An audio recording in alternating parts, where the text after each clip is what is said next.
Dani ദേഷ്യത്തോടെയാണ് അനിയുടെ അടുത്തുനിന്ന് വീട്ടിലേക്ക് വന്നത്. അവൻ കറിപ്പിൽ മുറിയിൽ വന്നപ്പോൾ അവിടെ മാളു നന്ദുവിൻ്റെ മടിയിൽ കിടന്ന് വിശേഷങ്ങൾ പറയുവാണ്. കൂടെ തന്നെ അല്ലുവുമുണ്ട്. ഇത്രയും ദിവസം കാണാത്ത മുഴുവൻ കഥയും പറയുന്നുണ്ട്.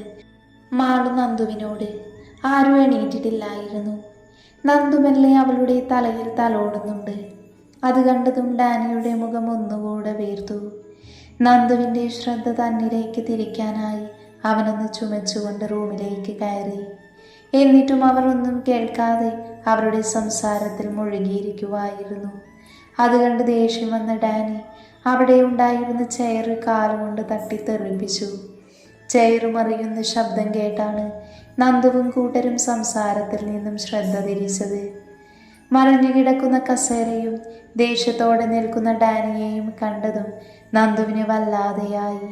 മാളു ബെഡിൽ നിന്നും ഇറങ്ങി ഓടി ഡാനിയുടെ അടുത്തേക്ക് വന്നു. നന്ദു ആണേൽ ഡാനിയുടെ ദേഷ്യം കണ്ട് ഞെട്ടിയിരിക്കുവായിരുന്നു. എന്തു പറ്റി ഏട്ടായി? എങ്ങനെയാ ഇത് മറിഞ്ഞത്? മാളു സംശയത്തോടെ ഡാനിയെ നോക്കി ചോദിച്ചു. ഒന്നുമില്ല മോളെ, അത് ഞാൻ കാല് തട്ടി താഴെ വീണതാ. ഞാൻ ശ്രദ്ധിക്കാതെ വന്നതുകൊണ്ട് കണ്ടില്ല. അവസാനം ഡാനി പറഞ്ഞ നന്ദുവിനെ നോക്കിക്കൊണ്ടായിരുന്നു. ഡാനിയുടെ മുഖം പരിഭവത്താൽ വീർക്കുന്നത് ഇത്തവണ നന്ദു നന്നായി തന്നെ ശ്രദ്ധിച്ചിരുന്നു. നന്ദുവിന് ഒരുപോലെ ചിരിയും സങ്കടവും തോന്നി. അവൻ വന്നിട്ട് താൻ മാളുവിൽ മാത്രം ശ്രദ്ധ കൊടുത്തതിനാണ് ഈ പരിഭവമെന്ന് അവൾക്ക് മനസ്സിലായി. അതിൻ്റെ ദേഷ്യമാണ് ചെയറിനോട് തീർത്തത്. നിങ്ങൾ രണ്ടുപേരും പൊക്കോ, ചേച്ചി കുറച്ചു കഴിഞ്ഞ് താഴേക്ക് വരാം. നന്ദു അവരെ രണ്ടുപേരെയും നോക്കി സ്നേഹത്തോടെ പറഞ്ഞു. വരുവോ ചേച്ചി? ഇനി ബാക്കി കൂടി പറയാനുണ്ട് എനിക്ക്. ചേച്ചി ഇല്ലെങ്കിൽ ഒരു രസവും ഇല്ല. അല്ലു അവളെ ചുറ്റിപ്പിടിച്ചു നിന്നു. എന്നിട്ട് നന്ദുവിൻ്റെ കവളിൽ അമർത്തി ചുംബിച്ചു. ഞാൻ വന്നേക്കാം മോളെ, മോള് പോയിക്കോ. നന്ദു നിറഞ്ഞ വാത്സല്യത്തോടെ അവളുടെ കവളിൽ ചുംബിച്ചുകൊണ്ട് പറഞ്ഞു. ഇതെല്ലാം കണ്ടുനിന്ന ഡാനി നേരെ അവിടെ ഉണ്ടായിരുന്ന സോഫയിൽ പോയിരുന്നു. നന്ദു മറിഞ്ഞു കിടന്ന ചെയർ നേരെ ഇട്ടു. ആ സമയം അത്രയും ഡാനിയുടെ കണ്ണുകൾ നന്ദുവിൽ തന്നെയായിരുന്നു. എന്നാൽ നന്ദു ഡാനിയെ നോക്കിയ സമയം തന്നെ ഡാനി നന്ദുവിൽ നിന്നും നോട്ടം മാറ്റി. അവനിൽ പരിഭവം നിറഞ്ഞു. നന്ദു പതിയെ പോയി വാതിൽ ലോക്ക് ചെയ്തുകൊണ്ട് ഡാനിയുടെ അടുത്തേക്കായി വന്നിരുന്നു. ഇച്ചായ, എന്താണ് എൻ്റെ ഇച്ചായൻ എന്നോട് ഇത്ര ദേഷ്യം? നന്ദു പുഞ്ചിരിയോടെ ചോദിച്ചു. എന്നാൽ ഡാനി നന്ദുവിന് മുഖം കൊടുക്കാതെ തിരിഞ്ഞിരുന്നതല്ലാതെ അവളെ ഒന്ന് നോക്കിയത് പോലുമില്ല. ഇച്ചായ, നന്ദു അവനെ പിടിച്ചു കുലുക്കിക്കൊണ്ട് വിളിച്ചു. എന്താ ശ്രീ തനിക്ക് വേണ്ടത്? ഞാനൊന്ന് സമാധാനത്തോടെ ഇരുന്നോട്ടെ. അവർ രണ്ടുപേരും നിന്നെ താഴെ കാത്തിരിക്കുന്നുണ്ടാവും. അവരെയല്ലേ നിനക്ക് വേണ്ടത്? എന്നെ ഒന്ന് ശ്രദ്ധിക്കാൻ പോലും സമയമില്ലല്ലോ നിനക്ക്. താൻ അങ്ങോട്ട് ചെല്ല്. ഡാനി ചെറിയ കുട്ടികളെ പോലെ പരിഭവം കൊണ്ട് വീർത്ത മുഖത്തോടെ പറഞ്ഞു. എനിക്കിപ്പോൾ എൻ്റെ ഇച്ചായൻ്റെ അടുത്തിരിക്കാനാണ് തോന്നുന്നത്. നന്ദു അത് പറഞ്ഞ് അവൾ ഡാനിയുടെ കൈക്കുള്ളിലേക്ക് കൈചുറ്റി തോളിലേക്ക് തലചായ്ച്ചു. ഡാനി അവിടെ തല തോളിൽ നിന്നും തട്ടി മാറ്റി. നന്ദുവിന് മനസ്സിലായി അവനെന്തോ വിഷമമുണ്ടെന്ന്. അതുകൊണ്ടാണ് അവൻ ഇങ്ങനെ പെരുമാറുന്നതെന്ന്. താൻ കൂടി മിണ്ടാതിരുന്നാൽ അത് കൂടുകയേ ഉള്ളൂ. അതുകൊണ്ട് തന്നെ അവനെ മിണ്ടിക്കണമെന്ന് അവൾ ഉറപ്പിച്ചു. നന്ദുവിൽ കുറുമ്പ് നിറഞ്ഞു. അവൾ പതിയെ എണീറ്റ് അവൻ്റെ മടിയിലേക്കിരുന്നു. അവൻ്റെ കൈക്കുള്ളിലേക്ക് കൈകളും ചുറ്റി നെഞ്ചിലേക്ക് തലചായ്ച്ച് കിടന്നു. ഡാനിയുടെ ചുണ്ടിൽ പുഞ്ചിരി വിരിഞ്ഞു. അവൻ്റെ മുഖം വിടർന്നു. അതവൻ നന്ദുവിൽ നിന്നും മറച്ചു പിടിച്ചു. ശ്രീ, നീ കൊഞ്ചാതെ മാറിക്കേ. തനിക്കെന്തേലും പണിയുണ്ടേൽ പോയി ചെയ്യ്, വെറുതെ എന്നെ ശല്യം ചെയ്യാതെ. ഡാനി ദേഷ്യത്തിൻ്റെ മുഖം മൂടി അണിഞ്ഞുകൊണ്ട് പറഞ്ഞു. ഡാനിച്ച, സോറി, ഞാൻ ശ്രദ്ധിച്ചില്ല ഇച്ചായൻ വന്നത്. മാളുവും അല്ലുവും കോളേജിലെ വിശേഷങ്ങളൊക്കെ പറയുകയായിരുന്നു. അതിനിടയിൽ ഇച്ചായൻ വന്നത് ഞാൻ കണ്ടില്ല. അവർക്കിവിടെ ആരുമില്ലല്ലോ ഞാനല്ലാതെ. അവർ 3 പേരും ഒരുമിച്ചായ സന്തോഷത്തിലാണ് എന്നോട് സംസാരിച്ചിരുന്നത്. ആരും ഉണരുന്നതും കാത്തിരിക്കുവാണ് അവർ 2 പേരും. അത്രയ്ക്കും സന്തോഷത്തിലാണ് മാളു. അവളെ ഇത്രയും സന്തോഷത്തിൽ ഞാൻ ഇതുവരെ കണ്ടിട്ടില്ല. നന്ദു വീണ്ടും മറ്റുള്ള കാര്യങ്ങൾ പറഞ്ഞു തുടങ്ങിയതും ഡാനിയുടെ മുഖം വീണ്ടും മങ്ങിപ്പോയി. ശ്രീ പ്ലീസ്, എനിക്കിപ്പോൾ ഇതൊന്നും കേൾക്കാൻ താല്പര്യമില്ല, നീ ഒന്ന് പോയേ. ഡാനി അസ്വസ്ഥതയോട് അവളോട് പറഞ്ഞു. ഡാനിയുടെ അവസ്ഥ നന്ദുവിന് മനസ്സിലാകുന്നുണ്ടായിരുന്നു. ഇപ്പോൾ അവനൊരു കാമുകിയുടെ പ്രണയവും ഭാര്യയുടെ സ്നേഹവും അമ്മയുടെ വാത്സല്യവും ഒരുപോലെ ആഗ്രഹിക്കുന്നുണ്ടെന്ന് അവൾക്ക് മനസ്സിലായി. നന്ദു പതിയെ ഉയർന്ന് അവൻ്റെ നെറ്റിയിൽ വാത്സല്യത്തോടെ ചുംബിച്ചു. ഡാനിയുടെ കണ്ണുകൾ അടഞ്ഞുപോയി. അത്രമേൽ ആർദ്രമായിരുന്നു അവളുടെ ആ ചുംബനം. നന്ദു അവൻ്റെ ഇരു കവിളിലും ചുണ്ടി ചേർത്ത് അമർത്തി ചുംബിച്ചു, അത്യധികം പ്രണയത്തോടെ. നന്ദു ഡാനിയെ നോക്കിയപ്പോൾ കണ്ണുകൾ അടച്ചിരിക്കുകയായിരുന്നു അവൻ. നന്ദു താഴ്ന്ന് അവൻ്റെ ചുണ്ടിൽ അമർത്തി ചുംബിച്ചതും ഡാനി കണ്ണുകൾ വലിച്ചു തുറന്നതും ഒരുമിച്ചായിരുന്നു. അവൻ കണ്ണുകൾ തുറന്ന സമയം തന്നെ നന്ദു അവൻ്റെ കിഴിച്ചുടൻ നുണഞ്ഞു തുടങ്ങിയിരുന്നു. അവളുടെ മിഴികൾ കൂമ്പിയടഞ്ഞുപോയി. അത്രയും മാധുര്യവും പ്രണയവും തോന്നി അവൾക്ക്.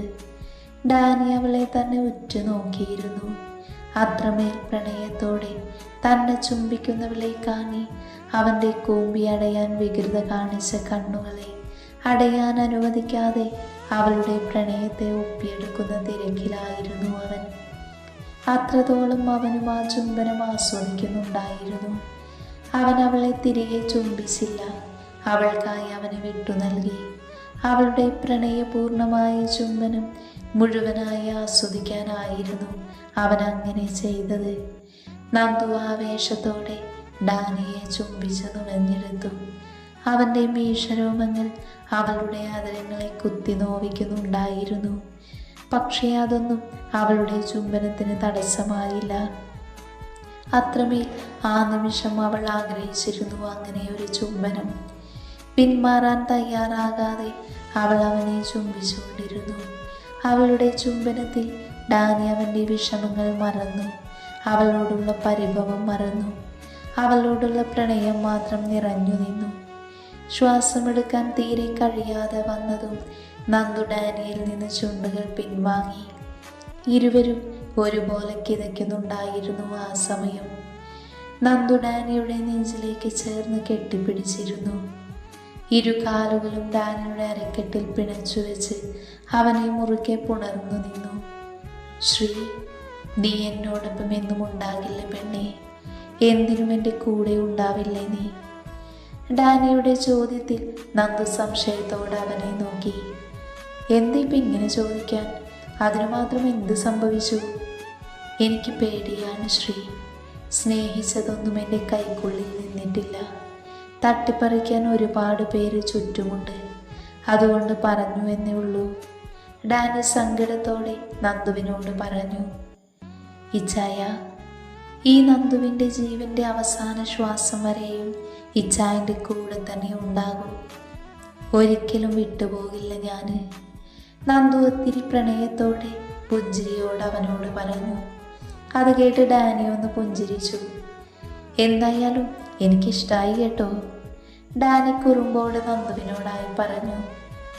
എന്തിഷ്ടായി എന്ന് നന്ദു സംശയത്തോടെ ഡാനിയെ നോക്കി ചോദിച്ചു. ഇപ്പോൾ തന്ന ഈ ചുംബനം ഒരിക്കലും മറക്കാനാവില്ല എനിക്ക്. അത്രമേൽ പ്രണയത്തോടെ നീ എനിക്ക് പകർന്നു തന്നതാണ്. നിന്റെ പൂ പോലുള്ള ആദരം അത്രമേൽ മധുരമായിരുന്നു പെണ്ണേ ആ നിമിഷം. ഡാനി അത് പറഞ്ഞതും നന്ദുവിൻ്റെ മുഖം ചുവന്നു. അവൾ അവൻ്റെ നെഞ്ചിലേക്ക് മുഖം ചേർത്ത് വെച്ചിരുന്നു. കുറച്ചു നേരം ഇരുവരും പരസ്പരം പുണർന്നിരുന്നു. ഇനി പറ ഇച്ചായ, എന്താ പ്രശ്നം? എൻ്റെ ഇച്ചായനെ വേദനിപ്പിക്കാൻ മാത്രം എന്താണ് എൻ്റെ ഇച്ചായൻ കേട്ടത്? നന്ദു അവൻ്റെ നെഞ്ചിൽ മുഖമിട്ട് ഉരസിക്കൊണ്ട് ചോദിച്ചു. ശ്രീ, അമ്മച്ചിക്ക് ഇങ്ങനെയാവാൻ കാരണം അവരാണ്. ഡാനി അനി പറഞ്ഞതെല്ലാം അവളോട് പറഞ്ഞു. അത് കേൾക്കെ അവൾക്ക് വല്ലാത്ത വിഷമം വന്നു. സാറയോട് വല്ലാത്ത ദേഷ്യവും തോന്നി. അവളുടെ കണ്ണുകൾ നിറഞ്ഞു തൂവി. ഇത്രയധികം സ്നേഹിക്കുന്ന അമ്മച്ചിയോട് ഇങ്ങനെ ചെയ്യാൻ സാറയ്ക്ക് എങ്ങനെ കഴിഞ്ഞു എന്ന് അവൾ ഒരു നിമിഷം ചിന്തിച്ചുപോയി.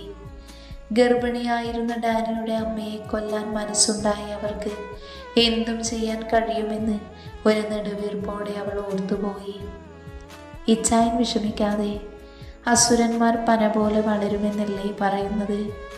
അവർ ജയിച്ചു എന്ന് കരുതിയിരിക്കട്ടെ. അപ്പോഴേ ഉയർച്ചയിൽ നിന്നും താഴേക്ക് വീഴുന്നവൻ്റെ വേദന അവർ ശരിക്കും അറിയൂ. അതുകൊണ്ട് ഇപ്പം ഇതൊന്നും ഓർത്ത് വിഷമിക്കേണ്ട. തൽക്കാലം അമ്മച്ചി തിരികെ ഇവിടെ വരുന്നത് വരെ നമുക്ക് കാത്തിരിക്കാം. തനിക്ക് ധൈര്യം പകർന്ന് തന്നോടൊപ്പം ചേർന്ന് നിൽക്കുന്ന തൻ്റെ പെണ്ണിനെ കാണി ഡാനിയുടെ മനസ്സിൽ സന്തോഷം വന്ന് നിറഞ്ഞു. അവളോട് ഒത്തിരി പ്രണയം തോന്നി. അവൻ അവളെ ഒന്നുകൂടെ തന്നിലേക്ക് അമർത്തി പിടിച്ചുകൊണ്ട് നെറ്റിയിൽ അമർത്തി ചുംബിച്ചു, അത്യധികം പ്രണയത്തോടെ. ഇതേ സമയം സാറയും ജനിയും ജോയിലും ഓഫീസിൽ നിന്നും തിരികെ വീട്ടിലേക്ക് യാത്ര ചെയ്യുകയായിരുന്നു. Anti, Dani എത്തിയിട്ടുണ്ടാകുമല്ലേ? ജെനി സംശയത്തോടെ സാറയെ നോക്കി ചോദിച്ചു. എന്നെ വിളിച്ചില്ല മോളെ, എത്തിയിട്ടുണ്ടാവും. എന്തായാലും നമ്മൾ അങ്ങോട്ടേക്കല്ലേ പോകുന്നത്. ആൻറ്റി, ആ അമ്മച്ചി തിരികെ വരുന്നതിന് മുന്നേ തന്നെ നന്ദുവിനെ പുറത്താക്കി എൻ്റെയും ഡാനിയുടെയും വിവാഹം നടത്തണം. ഇല്ലെങ്കിൽ ചിലപ്പോൾ അത് നടന്നു എന്ന് വരില്ല. കാരണം ഡാനിയുടെ ഏറ്റവും വലിയ താങ്ങാണ് ആ തള്ള. അമ്മച്ചി ഇല്ലെങ്കിൽ നമ്മുടെ പദ്ധതി കുറച്ചുകൂടെ എളുപ്പത്തിൽ നമുക്ക് നടപ്പിലാക്കാൻ കഴിയും. ജെനി കുടിലതയോടെ പറഞ്ഞു. മോള് നോക്കിക്കോ, അവർ തിരികെ വരുന്നതിന് മുന്നേ നമ്മൾ പലതും കൈക്കലാക്കിയിരിക്കും. സാർ അവൾക്ക് വാക്കു കൊടുക്കുന്നത് പോലെ പറഞ്ഞു. അല്പസമയത്തിനകം തന്നെ അവർ കുരിശിങ്കിലേക്ക് എത്തി. അവർ 3 പേരും കാറിൽ നിന്നും ഇറങ്ങി വീട്ടിനകത്തേക്ക് കയറി. സാറ ക്ഷീണത്തോടെ സോഫയിലേക്ക് ഇരുന്നു. അപ്പോഴാണ് ആൽവി അകത്തേക്ക് കയറി വന്നത്. അവൻ്റെ കൂടെ മാളുവും വല്ലവുമുണ്ട്. അകത്തേക്ക് കയറിയ മാളു ആദ്യം കണ്ടത് സ്റ്റെപ്പ് ഇറങ്ങി വരുന്ന ആരുവിനെ ആയിരുന്നു. ഉറക്കത്തിൽ നിന്ന് ഉണർന്നു വരുന്നതായിരുന്നു ആരു. അവളെ കണ്ടതും മാളുവിൻ്റെ കണ്ണുകൾ നിറഞ്ഞു. കാരണം ഇരുവരും ഇത്രയും കാലത്തിനിടയിൽ ആദ്യമായാണ് ഇങ്ങനെ പിരിഞ്ഞു നിൽക്കുന്നത്. മാളു കാറ്റുപോലെ ചെന്ന് ആരുവിനെ കെട്ടിപ്പിടിച്ചു. സാറയും ജനിയും അവളെ സംശയത്തോടെ നോക്കി. അവൾ പോയ വഴിയിലേക്ക് നോക്കിയതും മാളു കെട്ടിപ്പിടിച്ചു നിൽക്കുന്ന ആരുവിനെയാണ് കണ്ടത്. അവളെ കണ്ടതും സാറ അറിയാതെ ഇരുന്നിടത്തുനിന്നും എഴുന്നേറ്റു നിന്നുപോയി. ഒരു നിമിഷം തൻ്റെ ശ്വാസം നിലച്ചതുപോലെ തോന്നി സാറയ്ക്ക്. കണ്ണിൽ കാണുന്നത് വിശ്വസിക്കാൻ കഴിയാത്തതുപോലെ സാറാകെ വിയർത്ത് കുളിച്ചുപോയി. ആ സമയം കൈകൾ ആലല പോലെ വിറയ്ക്കുന്നുണ്ടായിരുന്നു. എന്ത് ചെയ്യണമെന്നറിയാത്ത നിമിഷമായിരുന്നു അപ്പോൾ. ഇത് എങ്ങനെ സംഭവിച്ചു എന്നായിരുന്നു സാറയുടെ സംശയം. ഒരിക്കലും ഇങ്ങനെയൊന്നും താൻ പ്രതീക്ഷിച്ചില്ല. കാരണം ആരും ഉണ്ടാവില്ല എന്നായിരുന്നു മനസ്സിൽ മുഴുവൻ നിറഞ്ഞു നിന്നത്. അതുകൊണ്ട് തന്നെ സാറയുടെ കൈകാലുകൾ വിറയ്ക്കാൻ തുടങ്ങി. ആ പതർച്ച അവരുടെ മുഖത്തും കാണാൻ സാധിച്ചു. ചുണ്ടുകൾക്കിടയിൽ നിന്നും ആ പേര് അവർ പോലും അറിയാതെ പുറത്തേക്ക് വീണു.